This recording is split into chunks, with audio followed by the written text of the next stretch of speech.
What would you do if someone asked you to drive thousands of miles across America with them?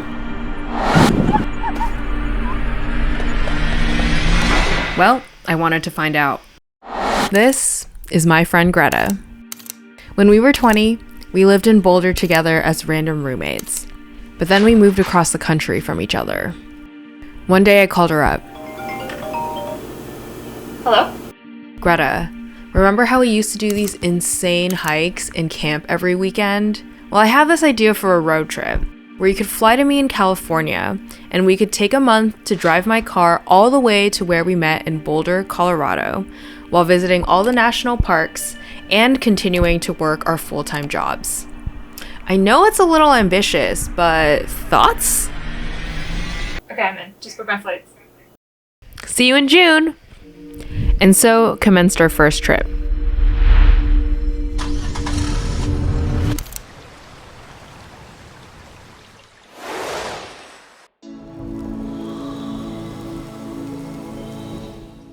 I just on Google Maps, I routed from my house through all of our stops, and it was 2,700 miles and a total of 46 hours-ish. Nice. Nice.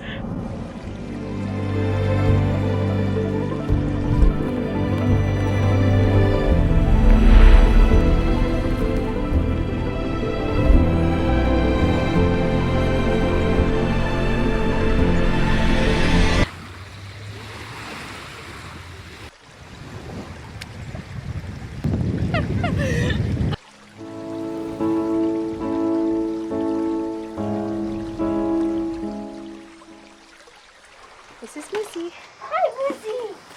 Hi, Lizzie. Woo. Hey. After finishing up 2 full 8-hour workdays in Tahoe, we now had our longest drive of the trip, another 8 hours to Idaho. Our very sweet host cut us some watermelon for the road. And we decided not to stop because, well, here's what Nevada looked like. And that's literally all there was to see. We ended up in this small Idaho town, whose main attraction is the Shoshone Falls, also known as the Niagara Falls of the West. As we're driving through town, right as we went over this bridge, 4 people consecutively base jump off. We did not, but with 3 more days in town and plenty of sun, we did what we do best, entertain ourselves. And boredom can always be solved with $5 floaties or a grass hill. So it seems that I've been rather foolish for some time. That's an itchy grass. Dreams you left behind.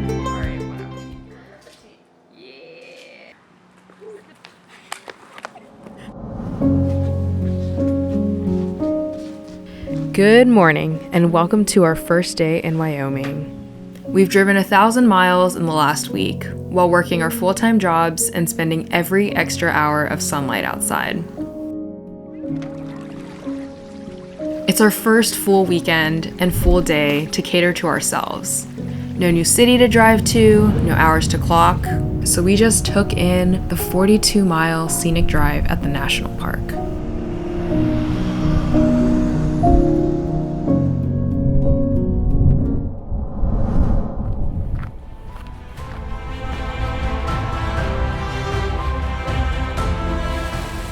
We also made a set of rules for ourselves on this road trip. Here's the first one you need to know. Rule number 1. Jump into every alpine lake you see. That's so cool. That is freezing.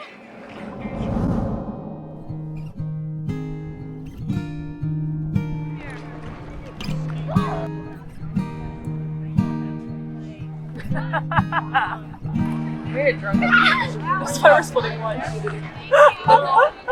We forgot to get dinner.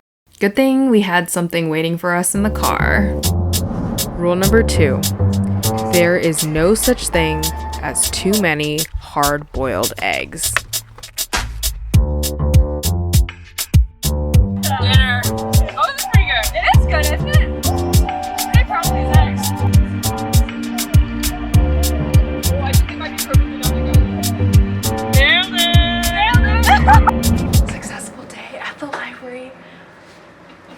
off to Boulder. Look at this freaking double rainbow, y'all. So pretty. What? We finally made it to the city we first met. As we walked through the familiar downtown on day 12, something happened. We burnt out. We are just about halfway through. Greta and I have been working remotely every single day on this trip. We've decided to make our drives on the weekdays after or sometimes during work so that we can enjoy our weekends to do long hikes without needing to do 8-hour drives, for example. Sometimes we get kicked out of our accommodations in the morning and we work in a library or a Starbucks. Anywhere there's Wi-Fi. Don't work at Starbucks. Rough Friday morning, okay. My Zoom shut down mid-meeting because it was so hot outside. Camera got fried. This lifestyle's starting to catch up, so our first day in Boulder went like this. The two of us drove to the park after work, and we just laid down and fell asleep.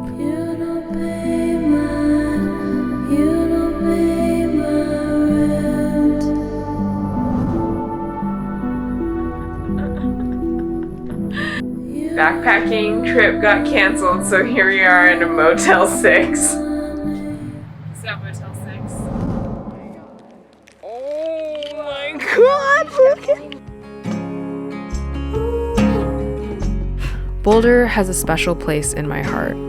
It's where I first met Greta, and the place that I unlocked this side of me that absolutely loves the outdoors.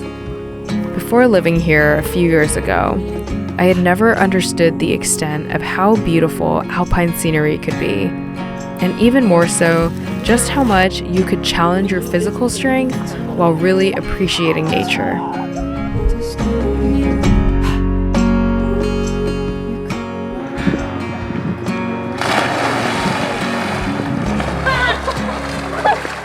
I feel like it gets easier every time. Actually, that's okay. It's great.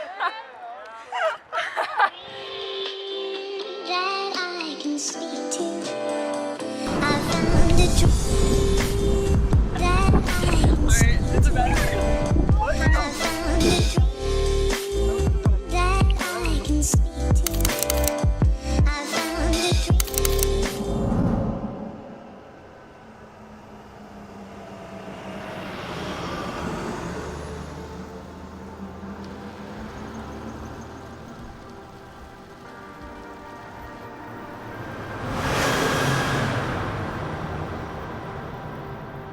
Rule number 3. The only way to enjoy the desert is to wake up for sunrise. Welcome to the place we witnessed the mighty and terrifying power of water. We spent our longest stay in the scorching deserts of Utah, where water has cut and shaped various geological structures, from arches to the hoodoos of Bryce, to deep, winding canyons and mazes. Over millions of seasons, water has frozen, expanded, and melted to form these structures and brought ample life to the region. It's borderline magical when you think about it. But the power of nature changes landscapes slowly over time, in ways humans cannot fathom or experience on our own. Its vast power allows it to create, but also to destroy.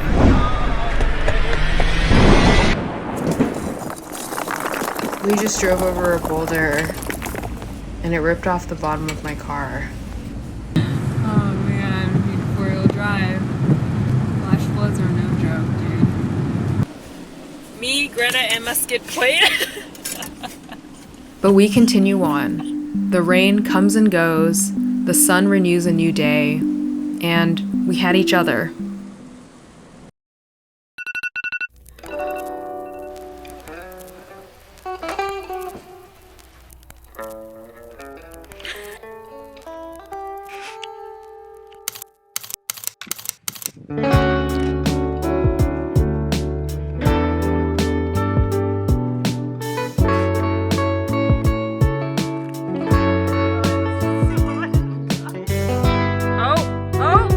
We have a car.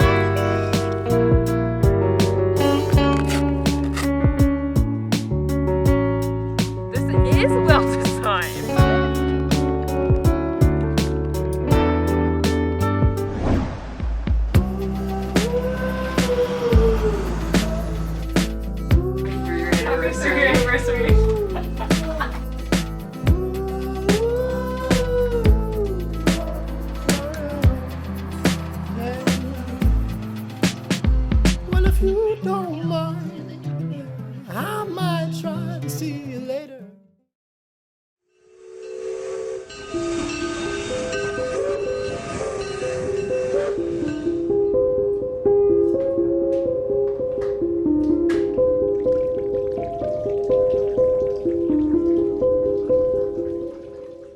27 days ago, we left California for promises of glimpses of a world of escape, of freedom. To feed our desire for the wonder of the road, we drove inland and pushed the limits of remote work and of our bodies. And we really did it all. But we learned too, there's a romance to the simplicity of being a student of life, learning the stories of the lands we visited, our body's need for balance, and how great friendship can get you through just about anything. If asked to drive thousands of miles across America, what if you said yes?